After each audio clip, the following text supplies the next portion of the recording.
Кыштын ызгарына карабай хоккей ойногон балдар 5 жылдан бери ушул жерге чогулуп, мелдеш өткөрүүнү адатка айлантып алышкан. Буга чейин жөнөкөй эле бирөөнүн короосунда ойын өткөрүп, эми минтип жаңы oyun аянтын курганга да жетиштим. Райондон акимчиликтен кичине финанс жагынан бөлдүрүп жардам берген. Ага да канча формаларды алганбыз.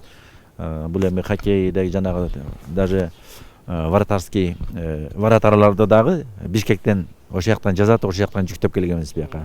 Мектеп жашындагы балдар үчүн мыкты кышкы оюндардын бири хоккей. Муз тоңгондон баштап 2 айдан ашык ушул жерде убакыт өткөрүшөт.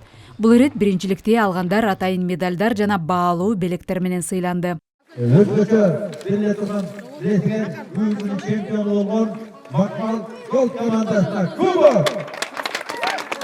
Мындан ары хоккейди аймактарда кеңири жайылтуу максатында жаштардан сырткары ардагерлердин да тобу түзүлөт. Жергиликтүү элдин көпчүлүгү кышкы оюндарга тартылууда. Андан сырткардагы ошо бизде пландар бар. Кудай берсе мен өзүм ошо ветерандардын 40+ кийинки ветерандардын президенти болуп эсептелинем. Анан дагы кудай берсе ошо казарманда эгер финанс жагы чечилип калса, ошо ветерандар аралыкта турнирди өткөрөлү деген оюбуз бар. Анан албетте балдардыкын жыл сайын өткөрөбүз, дагы эле өткөрө беребиз.